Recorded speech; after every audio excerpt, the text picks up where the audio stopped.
All right, we're here. We're at the 2017 Orlando Maker Faire. It's October 21st, and we're a little bit early. They don't open till 10. It's about 9:40 right now. So we're gonna hang out, watch some of the drones, and just wait to go in. This is the drone racing course. They're doing some test flights. They come right down through here, so we should be able to catch one. There we go.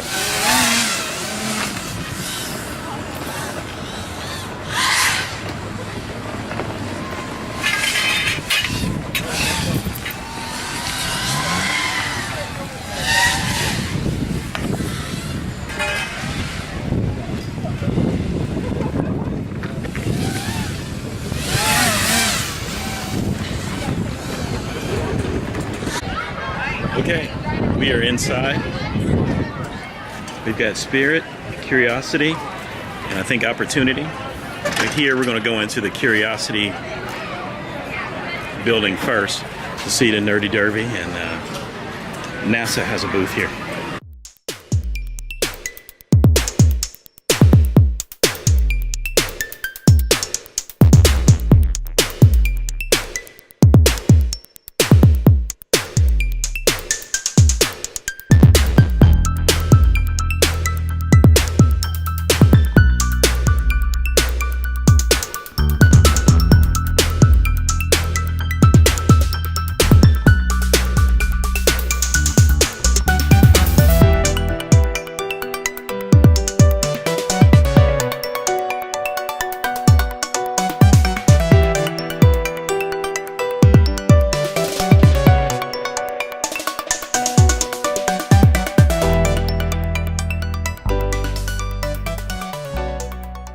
What do you have here? A Bluetooth speaker kit? Yep, exclusive to Rockler. It's very simple. All you need, you got a speaker, you got your other end you hook up here. Yes. All you have to do is drill a hole that's big enough to accept those, pop them in, and you're ready to go. And you can charge it just with a USB cable. Nice. Rockler exclusive. Really? How much are those? I'm not sure how much they are. Actually, they're so brand new. They're probably like in the $39 range. Wow. Somewhere around like that, yeah. But if I may, let me give you something. Are you familiar with us at all? No, I'm not. No. We're a woodworking company that's based out of Minnesota since 1954. Okay.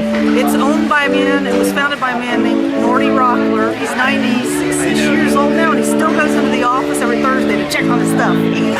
His daughter's the chairwoman of the board. We have over 30 stores nationwide. We have an amazing website presence, and we cater to woodworkers. We teach classes. That's what everybody enjoys the most. Last weekend, one of our classes was making cornhole board games. Yes. We're doing step stools, and we cater to every level of woodworker. We sell exotic hardwoods. We sell the saw. It's called a saw stop that doesn't cut your fingers off. I don't know if you've ever seen it. I have seen that before. Okay, Yes. yeah, we sell those. We do demonstrations all the time. You can come in and just hang out with us. We'll plug any tools in for you. We'll play. We'll spend a lot of good quality time with you. And we have the biggest stuff right now is the Murphy. Really, it's the Murphy bed partner kits. Yes. And the barn door hardware. So the lady at the Rockler booth told me about giant arcade games. And here we are. Jumbotron.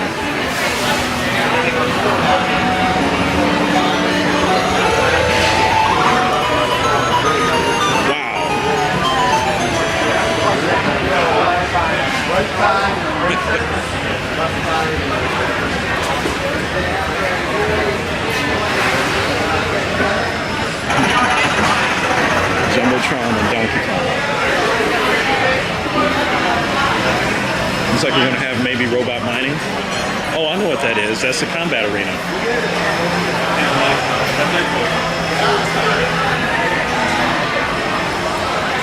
We're going to stop and we're going to take some pictures. Free Play Florida Arcade.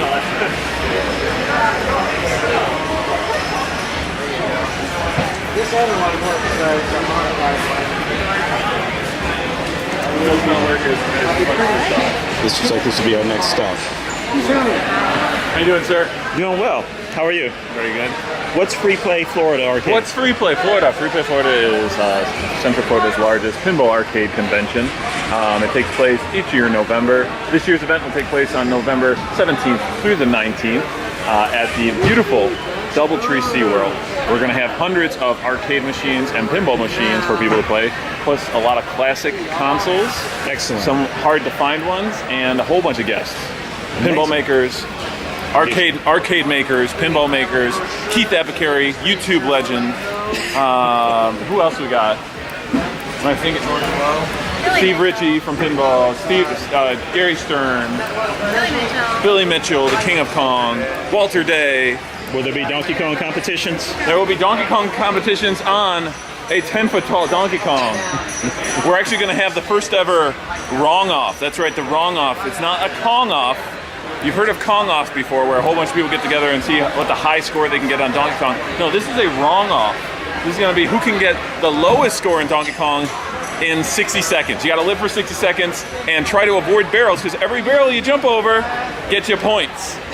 So let's see who can get the lowest score, who can maneuver themselves and avoid barrels and go up ladders and go back down ladders and try to maneuver around barrels and get the lowest score. The first ever wrong off. I think I have a chance in that one. Yeah. You gotta live for 60 seconds though. You gotta live for 60 seconds. That's the hard part. Excellent. Excellent. Well, thank you. Not a problem. And your name is? Brandon. Brandon. I'm Jason. Nice to meet you, Jason. We've only been here about a half an hour and we've already met some cool people. We're definitely going to be back by the giant arcade machines because I'm trying to build my own arcade cabinet, and that convention sounds like it's going to be a lot of fun.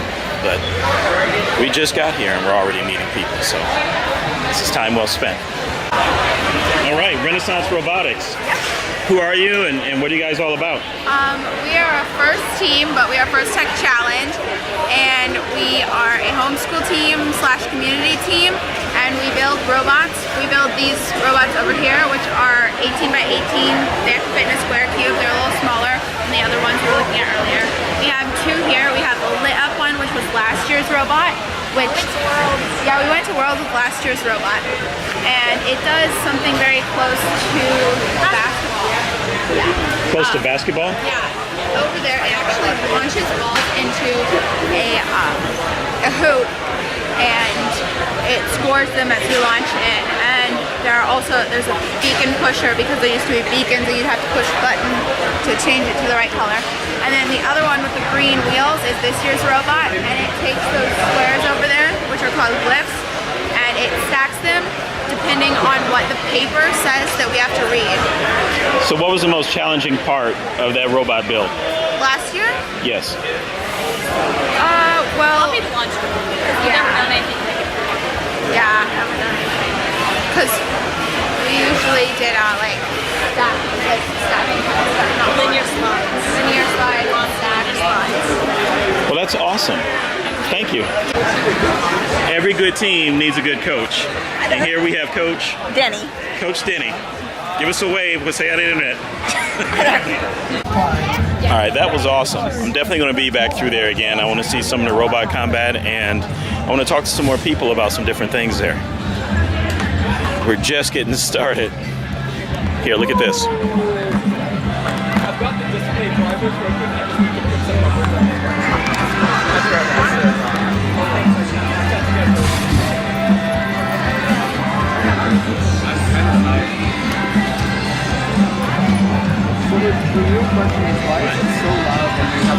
Let's explore and see what else we have going on here.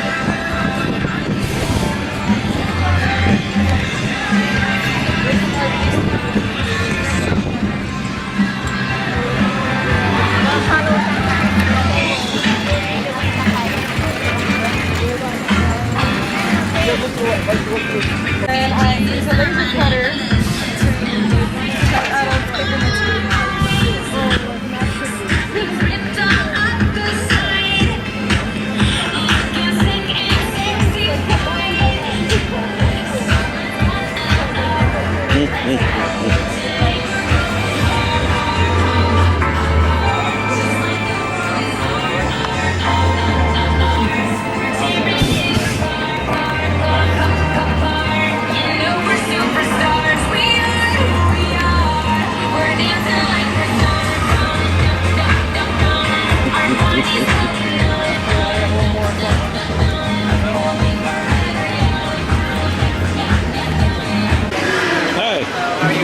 What's Enable? That's an open source non-profit group that will bring prosthetic arms like this. So this one's all mechanical. When you bend your wrist, you can open and close your hand. Excellent. And we have a demo hand for the adults to use. It's a larger size one. So the idea is they'd have a lot of time kids are born with that missing fingers because the umbilical cord will wrap around their hand and prevent the growth of the fingers.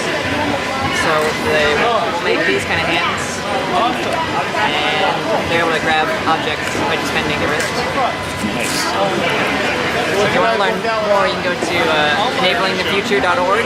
Enablingthefuture.org. Yep, we have a lot of links to the files that are available for printing. You can find a local makerspace and volunteers that'll help you assemble it.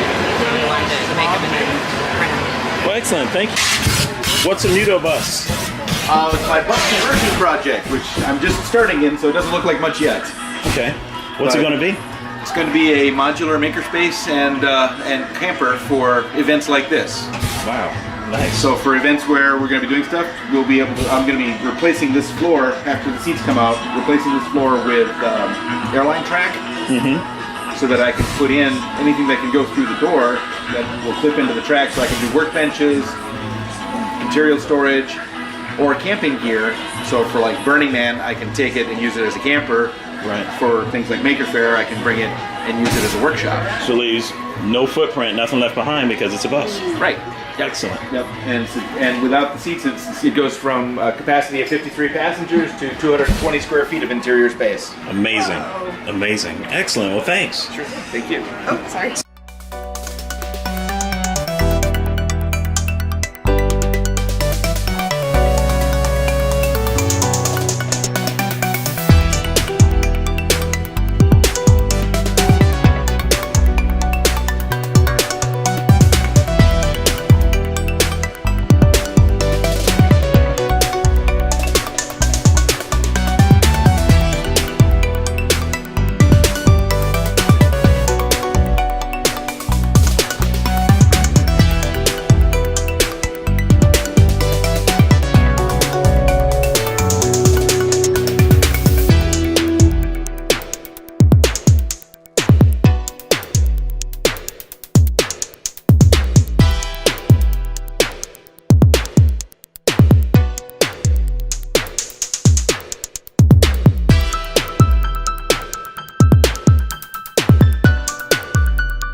Tell us about what you do. Well, we're a team in the Shell Ocean Discovery X Prize. We've been together about a year. We work out of the Tampa Hackerspace in Tampa. We're members of the Technology Incubator at USF. We have about a dozen members. And what we've done, this is a mock-up of our deep water AUV. And our deep water AUV, we're going to have to map 500 square kilometers of ocean bottom in 24 hours at a depth of 4,000 meters. Wow. Deep. This is our first shallow water test of our, basically the proof of concept of our layout of our motors and electronics and everything. So this is it.